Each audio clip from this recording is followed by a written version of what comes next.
Please be advised, if you have not seen the movie that is about to be reviewed in this video, stop this video right now, go and watch the movie and then come back, because there are going to be massive plot spoilers throughout the course of this video.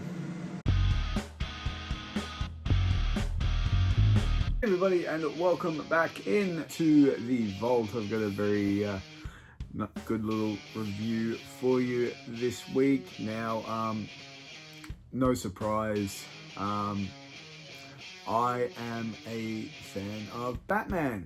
Yep, that's right, the Dark Knight himself. I loved the campy sort of 60s TV series as I was growing up. It was replayed a lot in the 80s. Adam West and Burt Ward, it was a more, I suppose you could say it was more sort of slapstick, more leaning towards comedy than, straight up gritty action. We had the flap, the power, the bop, and, holy whatever's Batman, and just all the crazy gadgets, like whatever, the shark repellent bat spray. Come on, who can't forget that classic one from the 66 movie? But I'm not talking about the 66 movie. I am talking about the very dark, very gritty Batman from 1989, directed by Tim Burton and starring Michael Keaton, Kim Basinger, and Jack Nicholson. What can I say that pretty much hasn't been said in any other review before? Especially on the movie as, kind of iconic as Batman. Like, again, going back to, growing up in the 80s, we had the 60s TV series just constantly on reruns, and then you go see this, in the cinema, or when it comes out on VHS, or whatever you're watching it on today, whether it's DVD or Blu-ray, or you're streaming it from Netflix or Apple TV or whatever. If you're watching this 10 years in the future, it might just be, beamed into your head. Like, I think they did on, Family Guy or something. But, this is probably of the original 4 Batman movies anyway, this is the best one. I'm not gonna lie and say, oh yeah, this is good, like that. Well, that's not true, they are good, but just pretty much like any franchise at the time anyway, the quality kind of dips a little bit. They focus more on like, oh, what names can we get in on these movies, instead of like, is it a good story? Like, what are we trying to project across here? So, but we open up, we have this wonderful shot of downtown Gotham City. It is so dirty and gritty. It's just like, what you would sort of expect, I guess, from a crime-ridden city, and also Tim Burton's style of direction, like making everything sort of darker and more gothic-y sort of feel to it. Really, it really works with the Batman movies, absolutely, because we all know Batman is this sort of dark, brooding character. He's not, freedom and the light like Superman is. He's, this sort of dark, brooding, not afraid to get his hands dirty, although he doesn't break his one rule. Although, actually, in this movie, he actually breaks his one rule quite a few times, but we'll get to that. As I said before, this movie is perfectly cast. Like, Michael Keaton does a great job, not only as Bruce Wayne, but also as Batman. And I can remember way back in the day when it was announced that like Michael Keaton was going to be playing the role of the Dark Knight. Everyone that was like, backlash everywhere. So you expect people writing letters in saying, what, you're having Beetlejuice play Batman? Come on, it's not going to work. It's going to be hokey. It's going to be campy. It's just not going to work. And, you know, obviously this is in the pre-Twitter days, so everybody's writing longhand letters into, you know, movie studios or whatever, and it turned out that they were completely and utterly wrong, because, you know, Michael Keaton killed it. I thought he played a fantastic Bruce Wayne, and he pulled off Batman really, really well.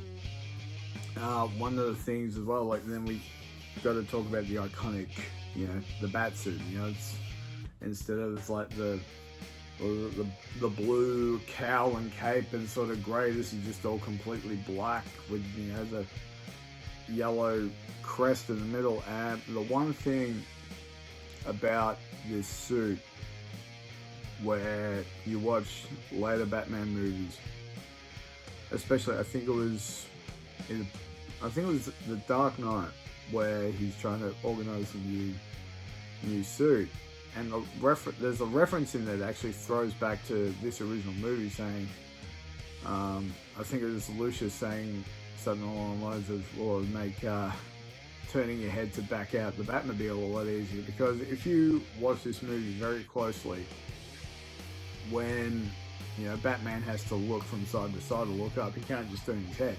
He's got to move his whole upper torso, which is, you know, at the time it's like, it's quite weird, like, why is he doing this? But then it's like, just because of the thickness of the material that's used in the costume, he can just hardly move. So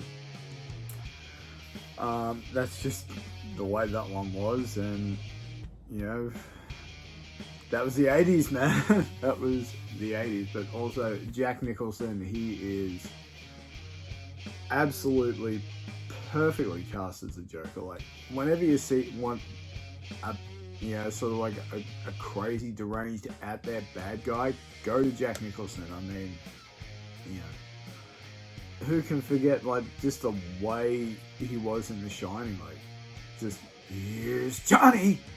Just that crazy sort, you can get that crazy sort of look and nature out, even like, you know, One Flew Over the Cuckoo's Nest. He's just absolutely perfect in that, and just like anything that he's in that needs to be a little bit crazy, a little bit deranged, he can pull it off so well, and is probably one of the best when it comes to live action Jokers following Heath Ledger, because up to that point, like, don't get me wrong, I'm not going to knock Cesar Romero from the 60s series and movie. He did a great Joker, and then, you know, along comes Jack Nicholson and he just steals it and is the standard bearer for nearly 20 years, and then bam, here's Heath Ledger and he just owned it, literally. And before we're talking about other Jokers at the time, then, you know, the argument can be made for Mark Hamill being, you know, the iconic voice in a way, but that's probably going to be a discussion for another time. They had great chemistry.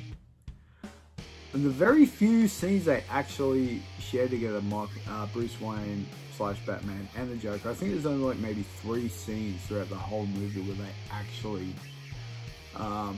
interact, full stop. There's Axis Chemicals, there's Vicky Vale's apartment, and I do believe then it's the big final showdown. So yeah, there's only 3 scenes where Batman and Joker actually interact with each other. It's really, really cool. And this is actually also one of the very few live action movies. Actually, it's probably really the only one. No, sorry, because there is a little bit of detective work being done in The Dark Knight. So there's, you know, 2 of them where he actually does sort of detective stuff. Like, you watch any of the animated Batman movies, especially, like, you'll always have, you know, Ra's al Ghul always, you know, referred to Batman as a detective, because, like, well, he's always he's sleuthing, trying to figure out all these sort of things, like, and get to the ultimate goal. And this is exactly what happens when people start dying mysteriously from chemical reactions from products, and he pieces everything together and discovers, like, well, this is what Joker's tainted all these products, but you've actually got to mix them to use multiples of them. So, like, say hairspray with deodorant and lipstick and something else, and then it becomes lethal, and just on its own it's not going to do anything. Billy D. Williams is in this movie as well. He plays Harvey Dent. This is pre-Two-Face Harvey Dent. And just the excitement of, like, seeing Lando Calrissian in a Batman movie, I thought was really cool as well. Vicky Vale is portrayed by Kim Basinger. She's sort of like a world-renowned photographer who's done plenty of things, from just your standard run-of-the-mill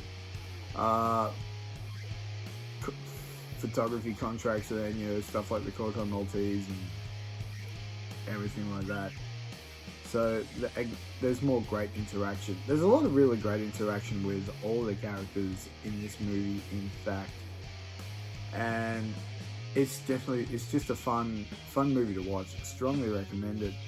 I'm not going to break everything down. Like, I'm not going to go through, now we go from here to here to here. I'm not going to do that.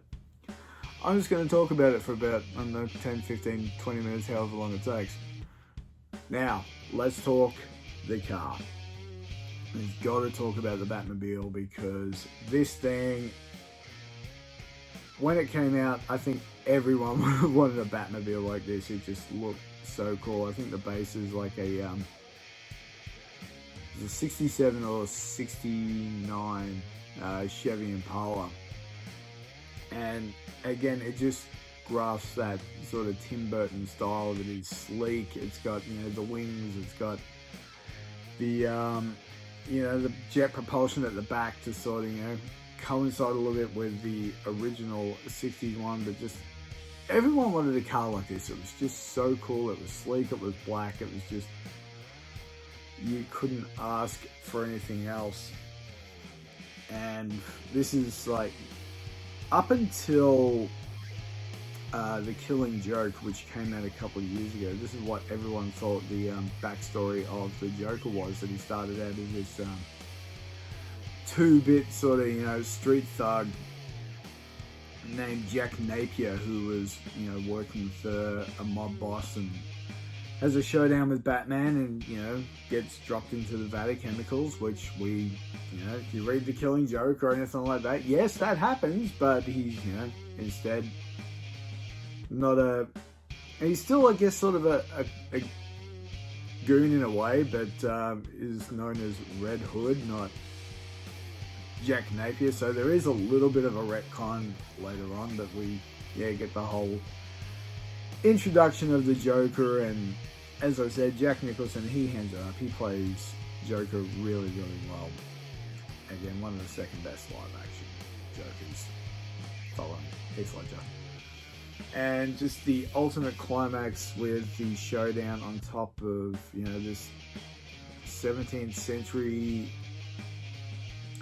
gothic looking church design. It's just absolutely beautiful. Like, even the cinematography throughout it is absolutely amazing. And like, if you haven't seen it, definitely go watch it, because if you want to sort of get a feel of how things are sort of done back in the 80s, and like just I don't know, the way that things were written and shot and anything like that is worth looking at. Because even, like, I know a lot of people, the Batman Resurgence came in 2005, and Batman Begins, and then the Dark Knight just exploded everything, and then Batman v Superman and Justice League. But